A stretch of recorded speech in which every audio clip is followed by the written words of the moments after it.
Hyde. Okay. And this one is also apparently in another POV. But because we did the last one in my voice, we're going to do this one in my voice.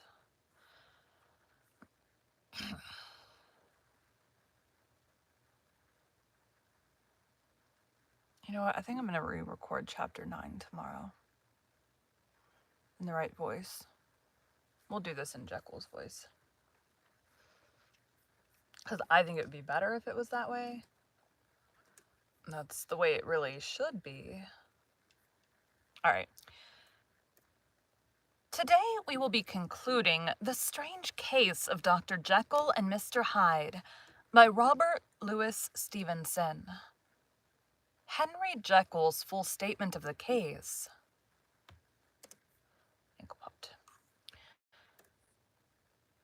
I was born in the year 18, to a large fortune, endowed besides with excellent parts, inclined by nature to industry, fond of the respect of the wise and good among my fellow men, and thus, as might have been supposed, with every guarantee of an honorable and distinguished future. That sounded weird. Also, let me go check something.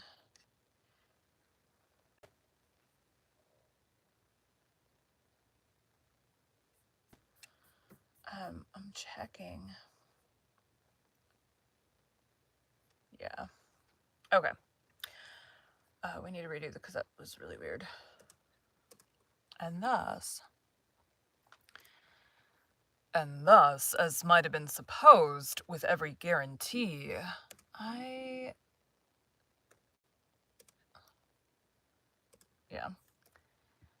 And thus, as might have been supposed, with every guarantee of an honorable and distinguished future.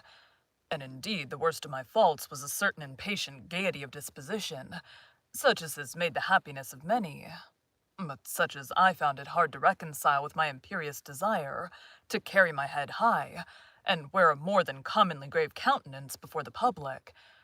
Hence it came about that I concealed my pleasures, and that when I reached years of reflection and began to look round me and take stock of my progress and position in the world, I stood already committed to a profound duplicity of life. Many a man would have even blazoned such irregularities as I was guilty of. Many a man would have even blazoned such irregularities as I was guilty of, but from the high views that I had set before me, I regarded and hid them with an almost morbid sense of shame. It was thus rather the exacting nature of my aspirations than any particular degradation in my faults that made me what I was, and with even a deeper trench than in the majority of men, severed in me those provinces of good and ill which divide and compound man's dual nature. Stomach. In this case, I don't know where I am. In this case, I was driven to reflect deeply and inveterately on that hard law of life, which lies at the root of religion and is one of the most plentiful springs of distress. Though so profound a double dealer, I was in no sense a hypocrite. Both sides of me were in dead earnest. I was no more myself when I laid aside restraint and plunged in shame, than when I labored in the eye of day at the furtherance of knowledge or the relief of sorrow and suffering. And it chanced that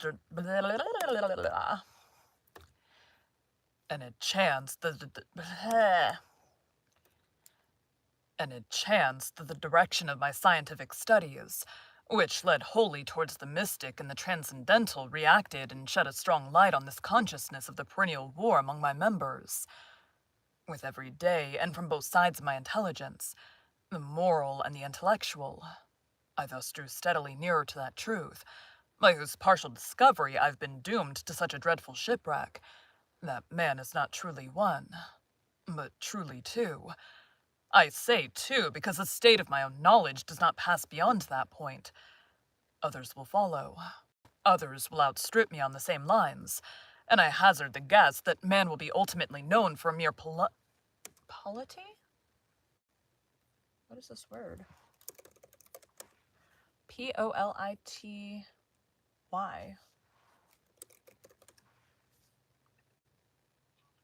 Polity.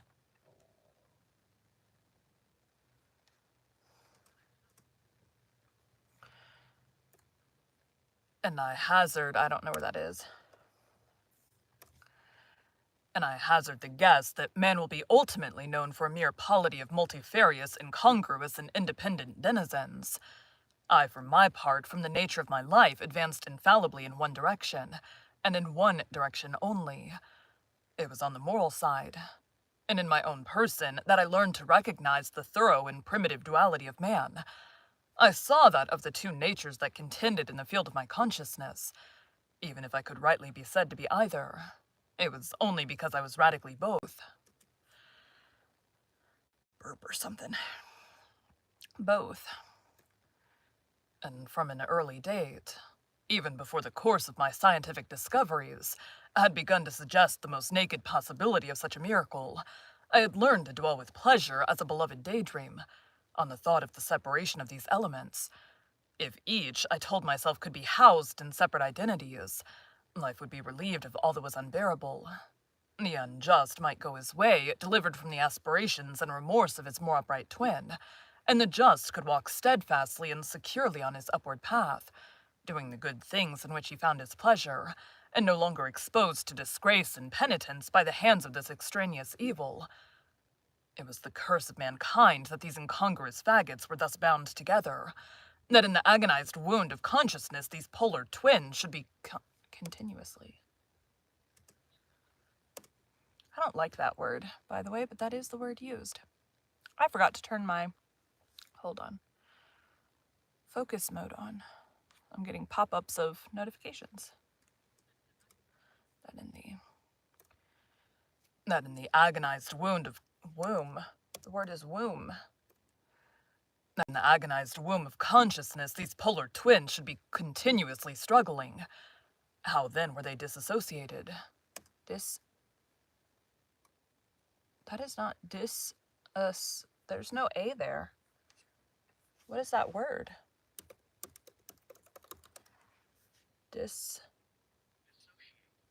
Dissociated. How then were they dissociated? I was so far in my reflections, when, as I have said, a sidelight began to shine upon the subject from the laboratory table.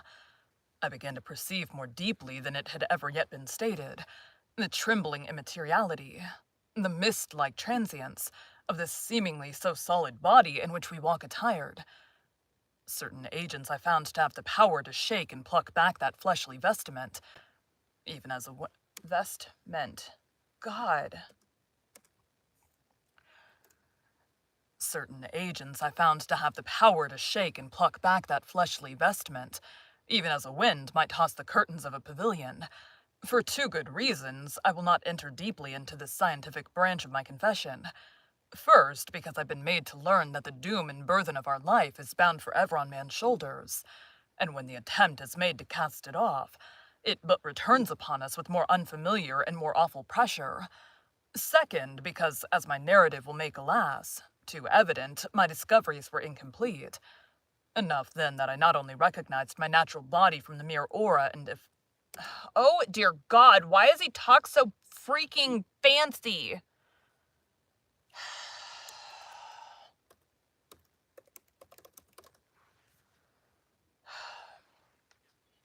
Effulgence. These are like words that I've never seen.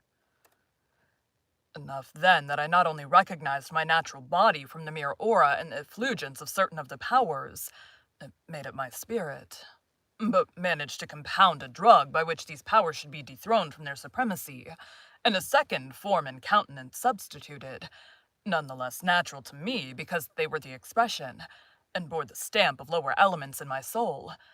I hesitated long before I put this theory to the test of practice.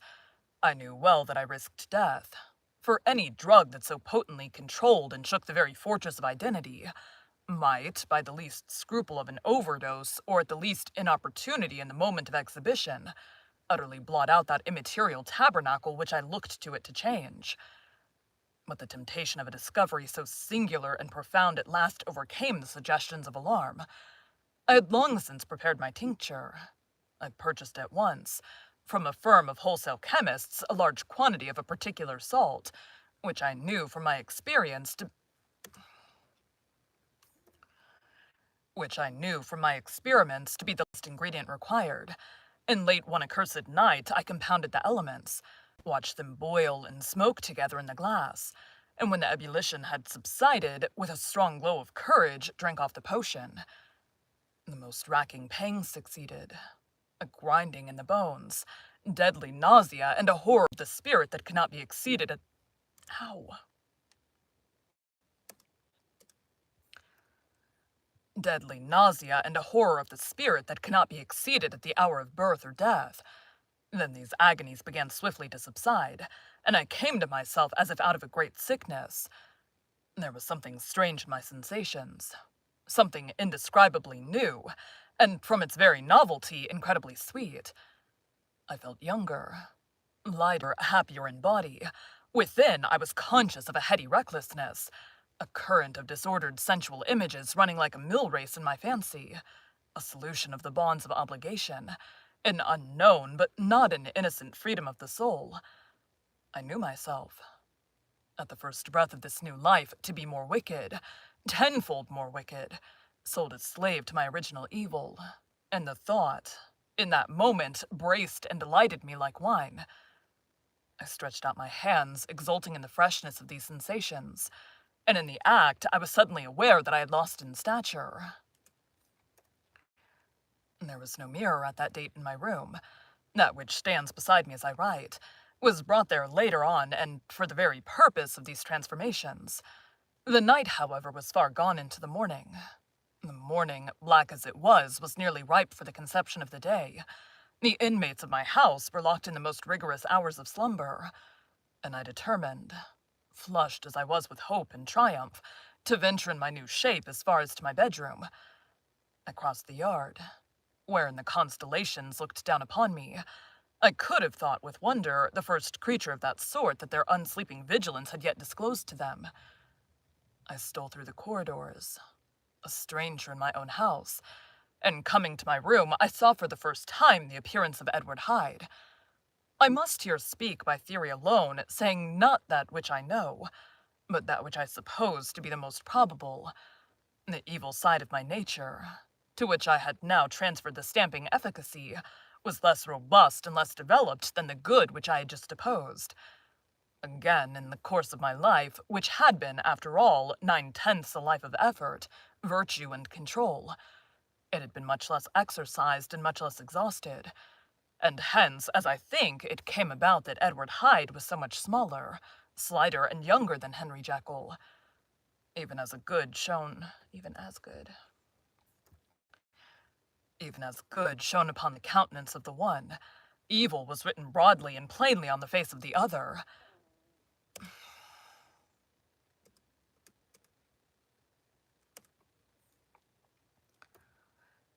Evil besides, which I must still believe to be the lethal side of man, had left on that body an imprint of deformity and decay. And yet when I looked upon that ugly idol in the glass, I was conscious of no repugnance, rather of a leap of welcome. This too was myself. It seemed natural and human. In my eyes it bore a livelier image of the spirit. It seemed more express and single than the imperfect and divided countenance I had been hitherto accustomed to call mine. And in so far I was doubtless right. I have observed that when I wore the semblance of Edward Hyde, none could come near to me at first without a visible misgiving of the flesh. This, as I take it, was because all human beings, as we meet them, are commingled out of good and evil, and Edward Hyde, alone in the ranks of mankind, was pure evil.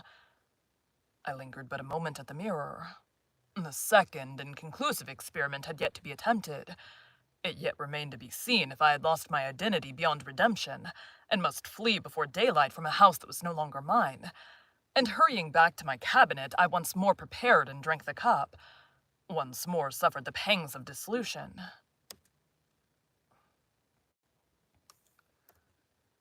and came to myself once more with the character, the stature, and the face of Henry Jekyll. That night I had come to the fatal crossroads. Had I approached my discovery in a more noble spirit, had I risked the experiment while under the empire of generous or pious aspirations, all must have been otherwise. And from these agonies of death and birth I had come forth an angel instead of a fiend. The drug had no discriminating action. It was neither diabolical nor divine. It but shook the doors of the prison house of my disposition, and like the captives of Philippi, that which stood within ran forth. At that time my virtue slumbered. My evil, kept awake by ambition, was alert and swift to seize the occasion, and the thing that was projected was Edward Hyde. Hence, although I had now two characters as well as two appearances, one was wholly evil, and the other was still the old Henry Jekyll, that incongruous compound of whose reformation and improvement I had already learned to despair. The movement was thus wholly toward the worse. Even at that time, I had not conquered my aversions to the dryness of a life of study. I would still be merrily disposed at times, and as my pleasures were, to say the least, undignified, and I was not only well known and highly considered, but growing towards the elderly man, this incoherency of my life was daily growing more unwelcome. It was on this side that my new power tempted me until I fell in slavery. I had but to drink the cup, to doff at once the body of the noted professor, and to assume, like a thick cloak, that of Edward Hyde. I smiled at the notion. It seemed to me at the time to be humorous, and I made my preparations with the most studious care. I took and furnished that house in Soho, to which Hyde was tracked by the police, and engaged as a housekeeper a creature whom I knew well to be silent and unscrupulous. On the other side, I announced to my servants that a Mr. Hyde, whom I described, was to have full liberty and power about my house in the square, and to parry mishaps. I even called and made myself a familiar object in my second chapter. I next drew up that will to which you so much objected, so that if anything befell me in the person of Dr. Jekyll, I could enter on that of Edward Hyde without... Damn it!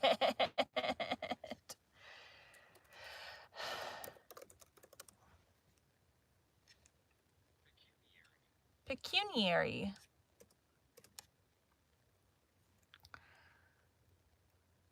So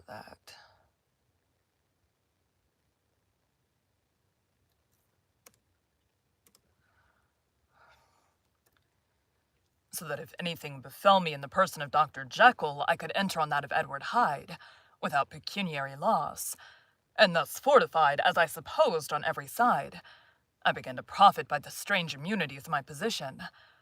Men have before hired bravos to transact their crimes, while their own person and reputation sat under shelter. I was the first that ever did so for his pleasures. That sounded like hers. I was the first that ever did so for his pleasures. I was the first that could plod in the public eye with a load of genial respectability, and in a moment, like a schoolboy, strip off these lendings and spring headlong into the sea of liberty. But for me, in my impenetrable mantle, the safety was complete. Think of it. I did not even exist. Let me but escape into my laboratory door. Give me but a second or two to mix and swallow the draught that I had always standing ready, and whatever he had done, Edward Hyde would pass away like the stain of breath upon a mirror, and there in his stead, quietly at home, trimming the midnight lamp in his study, a man who could afford to laugh at suspicion would be Henry Jekyll.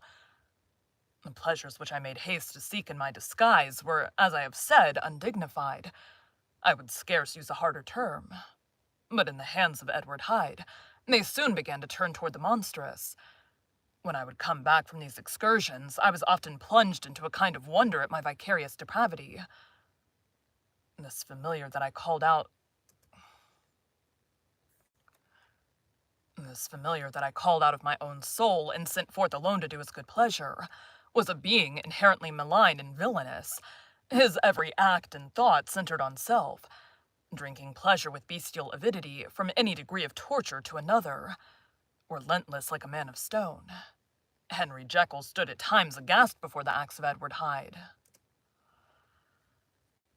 I need an air conditioner. for just a minute because I'm sweating. Oh my god, that feels good.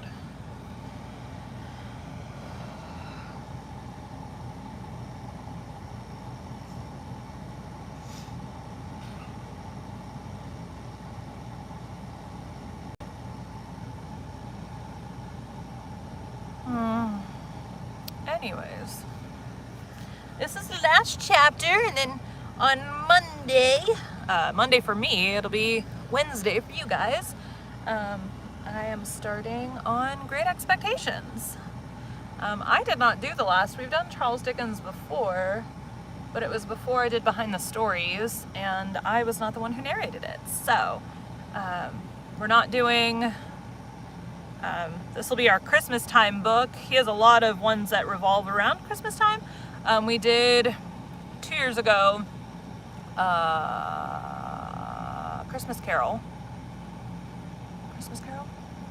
Pretty sure that's it. Anyways, so this time we're doing Great Expectations. Yeah. I gotta do it behind the story. Great Expectations is also long, so it'll be ending like just after Christmas. Because it's long. Okay, we need to start.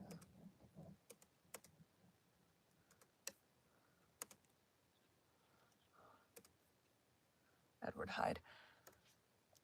But the situation was apart from ordinary laws, and insidiously relaxed the grasp of conscience.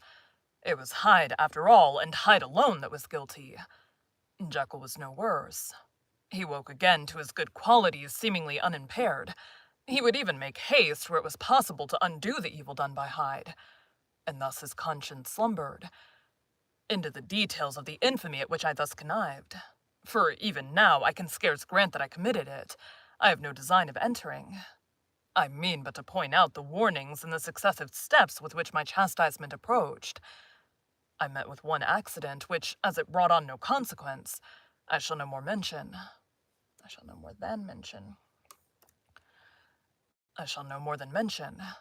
An act of cruelty to a child aroused against me the anger of a passer-by, whom I recognized the other day in the person of your kinsman. The doctor and the child's family joined him. There were moments when I feared for my life, and at last, in order to pacify their too just resentment, Edward Hyde had to bring them to the door and pay them a check drawn in the name of Henry Jekyll. But this danger was easily eliminated from the future by opening an account at another bank in the name of Edward Hyde himself, and when, by sloping my own hand backward, I had supplied my double with a signature, I thought I sat beyond the reach of fate. Some 2 months before the murder of Sir Danvers, I had been out for one of my adventures, had returned at a late hour, and woke the next day in bed with somewhat odd sensations. It was in vain I looked about me. In vain I saw the decent furniture and tall proportions of my room in the square. In vain that I recognized the pattern of the bed curtains and the design of the mahogany frame. Something still kept insisting that I was not where I was, that I had not wakened where I seemed to be, but in the little room in Soho where I was accustomed to sleep in the body of Edward Hyde. I smiled to myself, and in my psychological way began lazily to inquire into the elements of this illusion, occasionally even as I did so, dropping back into a comfortable morning doze. I was still so engaged when in one of my more wakeful moments my eyes fell upon my hand. Now the hand of Henry Jekyll, as you have often remarked, was professional in shape and size. It was large, firm, white, and comely, but the hand which I now saw clearly enough in the yellow light of a mid-London morning, lying half shut on the bedclothes, was lean, corded, knuckly of a dusky pallor, and thickly shaded with a swart growth of hair. It was the hand of Edward Hyde. I must have stared upon it for near half a minute, sunk as I was in the mere stupidity of wonder, before terror woke up in my breast as sudden and startling as the crash of cymbals, and bounding from my bed, I rushed to the mirror. At the sight that met my eyes, my blood was changed into something exquisitely thin and icy. Yes, I had gone to bed Henry Jekyll. I had awakened Edward Hyde. How was this to be explained? I asked myself. And then, with another bound of terror, how was it to be remedied? It was well on in the morning. The servants were up. All my drugs were in the cabinet.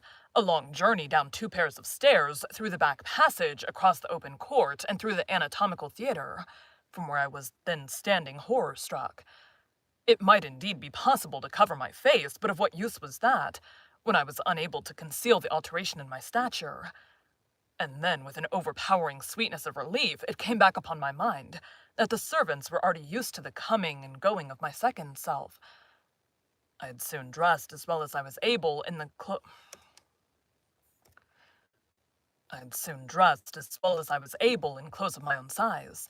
I had soon passed through the house, where Bradshaw stared and drew back at seeing Mr. Hyde at such an hour and in such a strange array. And 10 minutes later, Dr. Jekyll had returned to his own shape, and was sitting down with a darkened brow to make a feint of breakfasting.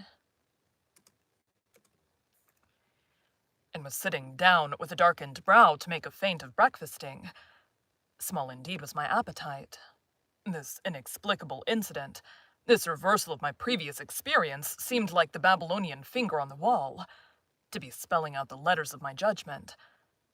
And I began to reflect more seriously than ever before on... That sounded weird. And I began to reflect more seriously than ever before on the issues and possibilities of my double existence. That part of me which I had the power of projecting had lately been much exercised and nourished. It had seemed to me of late as though the body of Edward Hyde had grown in stature, as though, when I wore that form, I were conscious of a more generous tide of blood, and I began to spy a danger that if this were much prolonged, the balance of my nature might be permanently overthrown, the power of voluntary change be forfeited, and the character of Edward Hyde become irrevocably mine. The power of the drug had not been always equally displayed. Once, very early in my career, it had totally failed me. Since then, I had been obliged on more than one occasion to double, and once, with infinite risk of death, to treble the amount. And these rare uncertainties had cast hitherto the sole shadow on my contentment. Now, however, and in the light of that morning's accident, I was led to remark that whereas in the beginning the difficulty had been to throw off the body of Jekyll, it had of late gradually but decidedly transferred itself to the other side. Like a burp or something. All things, therefore, seemed to point to this, that I was slowly losing hold of my original and better self, and becoming slowly incorporated with my second and worse. Between these two, I now felt I had to choose. My two natures had memory in common, but all other faculties were most unequally shared between them. Jekyll, who was composite, now with the most sensitive apprehensions, now with a greedy gusto, projected and shared in the pleasures and adventures of Hyde. But Hyde was indifferent to Jekyll, or but remembered him as the mountain bandit remembers the cavern in which he conceals himself from pursuit. Jekyll had more than a father's interest. Hyde had more than a son's indifference. To cast in my lot with Jekyll was to die to those appetites which I had long secretly indulged and had of late begun to pamper. To cast it in with Hyde was to die to 1,000 interests and aspirations. To cast it in with Hyde was to die to 1,000 interests and aspirations, and to become at a blow and forever despised and friendless. The bargain might appear unequal, but there was still another consideration in the scales, for while Jekyll would suffer smartingly in the fires of abstinence, Hyde would be not even conscious of all that he had lost. Strange as my circumstances were, the terms of this debate are as old and commonplace as man. Much the same inducements and alarms cast the die for any tempted and trembling sinner, and it fell out with me, as it falls with so vast a majority of my fellows, that I chose the better part and was found wanting in the strength to keep it. Yes, I preferred the elderly and discontented doctor, surrounded by friends and cherishing honest hopes, and bade a resolute farewell to the liberty, the comparative youth, the lithe step, leaping impulses and secret pleasures that I had enjoyed in the disguise of Hyde. I made this choice, perhaps with some unconscious reservation, for I neither gave up the house in Soho, nor destroyed the clothes of Edward Hyde, which still lay ready in my cabinet, For 2 months, however, I was true to my determination. For 2 months, I led a life of such severity as I had never before attained to, and enjoyed the compensations of an improving conscience. But time began at last to obliterate the freshness of my alarm. The praises of conscience began to grow into a thing of course. I began to be tortured with throes and longings, as of Hyde struggling after freedom. And at last, in an hour of moral weakness, I once again compounded and swallowed the transforming draught. I do not suppose that when a drunkard reasons with himself upon his vice, he is once out of 500 times affected by the dangers that runs through his brutish physical insensibility. Neither had I. Long as I had considered my position, made enough allowance for the complete moral insensibility and insensitive readiness to evil, which were the leading characters of Edward Hyde. Yet it was by these that I was punished. My devil had been caged. He came out roaring. I was conscious, even when I took the draught, of a more unbridled, a more furious propensity to ill. It must have been this, I suppose, that stirred in my soul that tempest of impatience with which I listened to the civilities of my unhappy victim. Civilities? It must have been this, I suppose, that stirred in my soul that tempest of impatience with which I listened to the civilities of my unhappy victim. I declare at least before God, no man morally sane could have been guilty of that crime upon so pitiful a provocation, and that I struck in no more reasonable spirit than that in which a sick child may break a plaything. Excuse me. But I had voluntarily stripped myself of all those balancing instincts by which even the worst of us continues to walk with some degree of steadiness among temptations, and in my case to be tempted, however slightly, was to fall. Instantly the spirit of hell awoke in me and raged. With a transport of glee, I mauled the unresisting body, tasting delight from every blow. And it was not till weariness had begun to succeed that I was suddenly, in the top fit of my delirium, struck through the heart by a cold thrill of terror. A mist dispersed, and I saw my life to be forfeit, and fled from the scene of these excesses, at once glorying and trembling, my lust of evil gratified and stimulated, my love of life screwed to the topmost peg. I ran to the house in Soho, and to make assurance doubly sure, destroyed my papers. Thence I set out through the lamplit streets, in the same divided ecstasy of mind, gloating on my crime, light-headedly devising others in the future, and yet still hastening and still hearkening in my wake for the steps of the avenger. Airplane. Turn on my air conditioner while I wait for that to go away.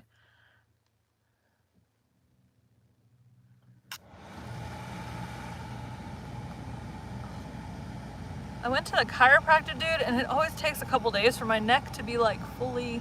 It would hurt when I would go this way, so at least that's not a thing.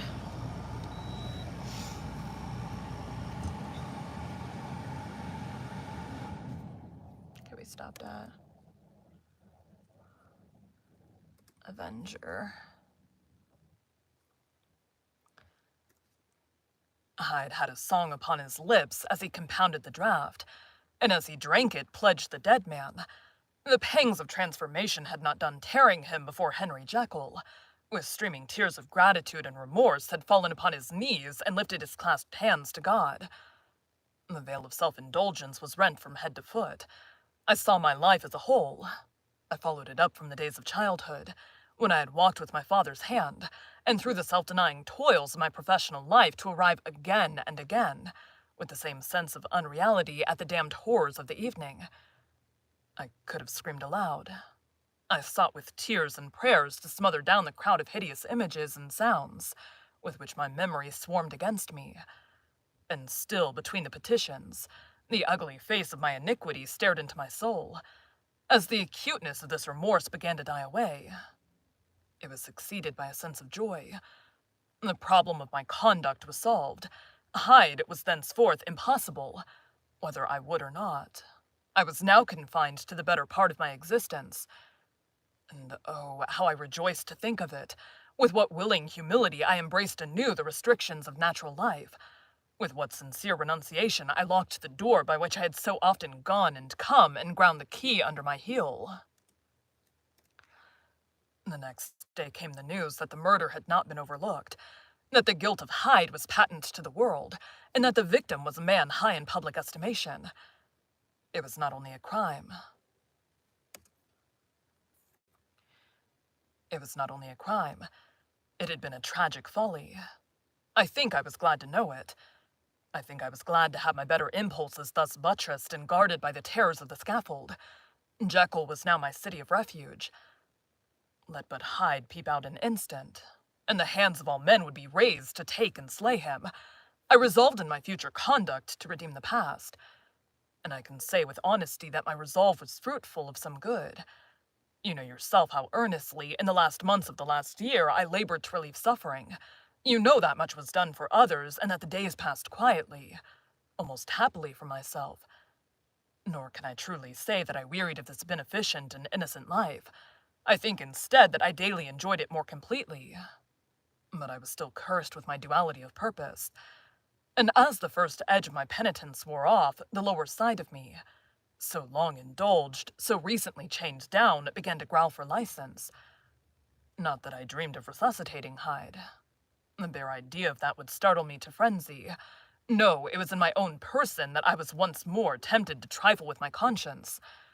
And it was as an ordinary secret sinner that I at last fell before the assaults of temptation. There comes an end to all things. The most capacious measure is filled at last, and this brief condescension to my evil finally destroyed the balance of my soul. And yet I was not alarmed. The fall seemed natural, like a return to the old days before I had made my discovery. It was a fine, clear January day, wet underfoot where the frost had melted but cloudless overhead, and the Regent's Park was full of winter chirrupings and sweet with spring odors. I sat in the sun on a bench, the animal within me licking the chops of memory, the spiritual side a little drowsed, promising subsequent penitence, but not yet moved to begin. After all, I reflected, I was like my neighbors, and then I smiled, comparing myself with other men, comparing my active goodwill with the lazy cruelty of their neglect. And at that very moment, of that vainglorious thought, a qualm came over me. Ouch. A horrid nausea and the most deadly shuddering. These passed away and left me faint, and then, as in its turn, faintness subsided. I began to be aware of a change in the temper of my thoughts, a greater boldness, a contempt of danger, a solution of the bonds of obligation. I looked down, my clothes hung formlessly on my shrunken limbs. The hand that lay on my knee was corded and hairy. I was once more Edward Hyde. A moment before, I had been safe of all men's respect, wealthy, beloved, the cloth laying for me in the dining room at home, and now I was the common quarry of mankind. Hunted, houseless, a known murderer, thrall to the gallows. My reason wavered, but it did not fail me utterly. I have more than once observed that in my second character my faculties seemed sharpened to a point, and my spirits more tensely elastic.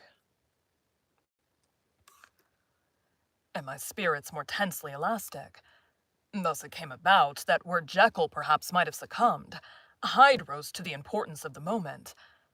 My drugs were in one of the presses of my cabinet. How was I to reach them?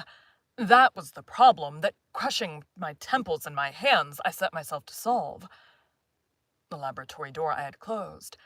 If I sought to enter by the house, my own servants would consign me to the gallows. I saw I must employ another hand, and that of Lanyon.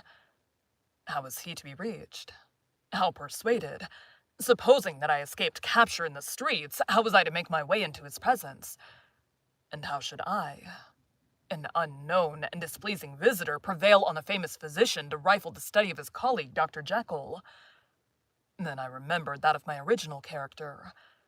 One part remained to me. I could write my own hand. And once I had conceived that kindling spark, the way that I must follow became lighted up from end to end. Thereupon, I arranged my clothes as best I could, and summoning a passing hansom, drove to a hotel in Portland Street, the name of which I chanced to remember. At my appearance, which was indeed comical enough, however tragic a fate these garments covered, the driver could not conceal its mirth. I gnashed my teeth upon him with a gust of devilish fury, and the smile withered from his face, happily for him, yet more happily for myself, for in another instant I had certainly dragged him from his perch. At the inn, as I entered, I looked about me with so black a countenance as made the attendants tremble. Not a look did they exchange in my presence, but Obsequiousously.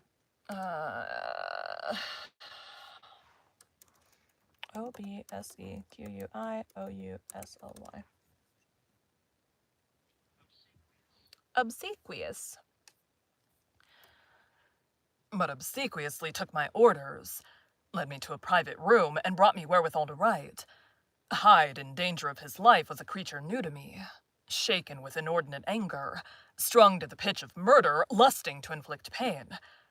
Yet the creature was astute, mastered his fury with a great effort of the will, composed his two important letters, one to Lanyon and one to Poole, and that he might receive actual evidence of their being posted, sent them out with directions that they should be registered. Thenceforward he sat all day over the fire in the private room, gnawing his nails. There he dined, sitting alone with his fears, the waiter visibly quailing before his eye, and thence, when the night was fully come, he set forth in the corner of a closed cab, and was driven to and fro about the streets of the city. He, I cannot say I. That child of hell had nothing human, nothing lived in him but fear and hatred, and when at last, thinking the driver had begun to grow suspicious, he discharged the cab and ventured on foot, attired in his misfitting clothes, an object marked out for observation, into the midst of the nocturnal passengers. These two base passions raged within him like a tempest. He walked fast, hunted by his fears, chattering to himself, skulking through the less frequented thoroughfares, counting the minutes that still divided him from midnight. Once a woman spoke to him, offering, I think, a box of lights. He smote her in the face, and she fled. Oof. When I came to myself at Lanyon's, the horror of my old friend perhaps affected me somewhat. I do not know. It was at least but a drop in the sea to the abhorrence with which I looked back upon these hours. A change had come over me. It was no longer the fear of the gallows. It was the horror of being Hyde that racked me. I received Lanyon's condemnation partly in a dream. It was partly in a dream that I came home to my own house and got into bed. I slept after the prostration. I slept after the prostration of the day with a stringent and profound slumber, which not even the nightmares that wrung me could avail to break. I woke in the morning shaken, weakened but refreshed. I still hated and feared the thought of the brute that slept within me, and I had not, of course, forgotten the appalling dangers of the day before. But I was once more at home, in my own house and close to my drugs, and gratitude for my escape shone so strong in my soul that it almost rivaled the brightness of hope. I was stepping leisurely across the court after breakfast, drinking the chill of the air with pleasure, when I was seized again with those indescribable sensations that heralded the change. And I had but the time to gain the shelter of my cabinet before I was once again raging and freezing with the passions of Hyde. It took on this occasion a double dose to recall me to myself, and alas, 6 hours after, as I sat looking sadly in the fire, the pangs returned, and the drug had to be re-administered. In short, from that day forth, it seemed only by a great effort as of gymnastics, and only under the immediate stimulation of the drug, that I was able to wear the countenance of Jekyll. At all hours of the day and night, I would be taken with the premonitory shudder. Above all, if I slept or even dozed for a moment in my chair, it was always as Hyde that I awakened. Under the strain of this continually impending doom, and by the sleeplessness to which I now condemned myself, even beyond what I had thought possible to man, I became, in my own person, a creature eaten up and emptied by fever. languidly weak both in body and mind, and solely occupied by one thought, the horror of my other self. But when I slept, or when the virtue of the medicine wore off, I would leap almost without transition, for the pangs of transformation grew daily less marked, into the possession of a fancy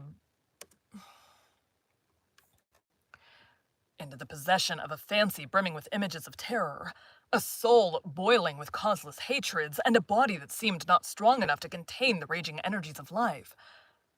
The powers of Hyde seemed to have grown with the sickliness of Jekyll, and certainly the hate that now divided them was equal on each side. With Jekyll, it was a thing of vital instinct. He had now seen the full deformity of that creature that shared with him some of the phenomena of consciousness, and was co-heir with him to death. And beyond these links of community, which in themselves made the most poignant part of his distress, he thought of Hyde. For all his energy of life, as of something not only hellish but inorganic. This was the shocking thing, that the slime of the pit seemed to utter cries and voices, that the amorphous dust gesticulated and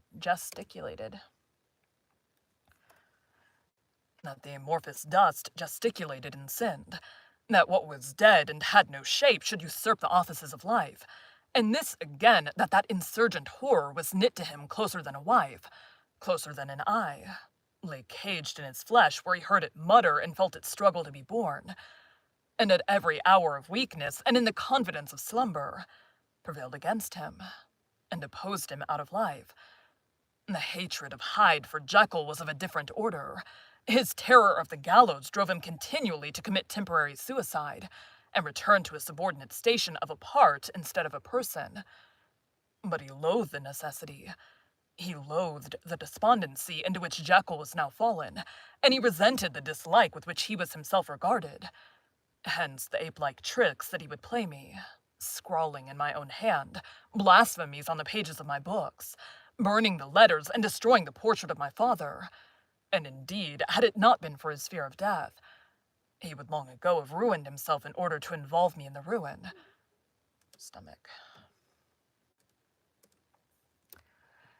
He would long ago have ruined himself in order to involve me in the ruin. But his love of life is wonderful. I go further. I, who sicken and freeze at the mere thought of him, when I recall the objection and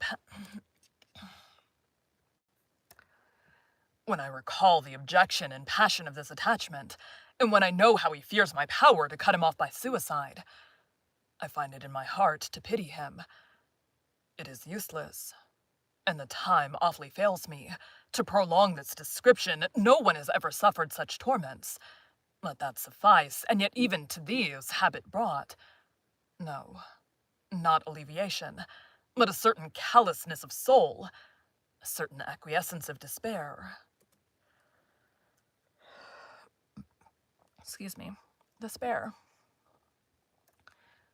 And my punishment might have gone on for years, but for the last calamity which has now fallen, and which— damn it, stomach, shut up!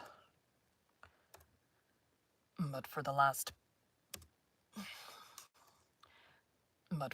calamity which has now fallen, and which has finally severed me from my own face and nature, my provision of the salt, which had never been renewed since the date of the first experiment, began to run low. I sent out for a fresh supply and mixed the draught. The ebullition followed, and the first change of color, not the second. I drank it, and it was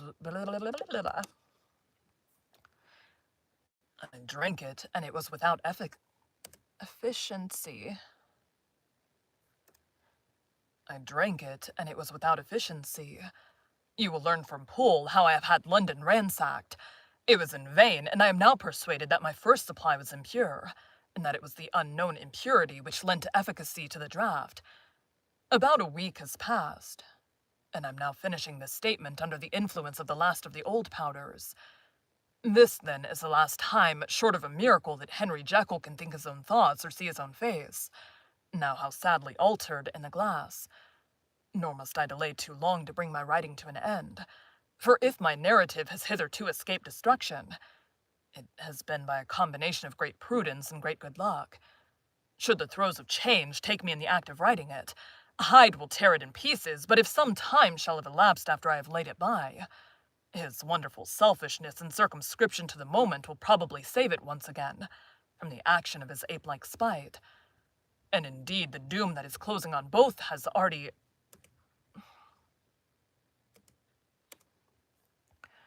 And indeed, the doom that is closing on us both has already changed and crushed him. Half an hour from now, when I shall again and forever redo... I don't know what that word is. R-E-I-N do. Nope, why are you clicking over there? It's not a word. Half an hour. Half an hour from now, when I shall again and forever re-undo that hated personality, I know how I shall sit shuddering and weeping in my chair, or continue with the most strained and fear-struck ecstasy of listening, to pace up and down this room, my last earthly refuge, and give ear to every sound of menace. Will Hyde die upon the scaffold, or will he find courage to release himself at the last moment? God knows, I am careless. This is my true hour of death, and what is to follow concerns another than myself. Here then, as I lay down the pen and proceed to seal up my confession, I bring the life of that unhappy Henry Jekyll to an end. Thank you for joining Bite at a Time Books today, while we read a bite of one of your favorite classics. Again, my name is Bree Carlile, and I hope you come back tomorrow for the first bite of Great Expectations. All right. All done. Long chapter.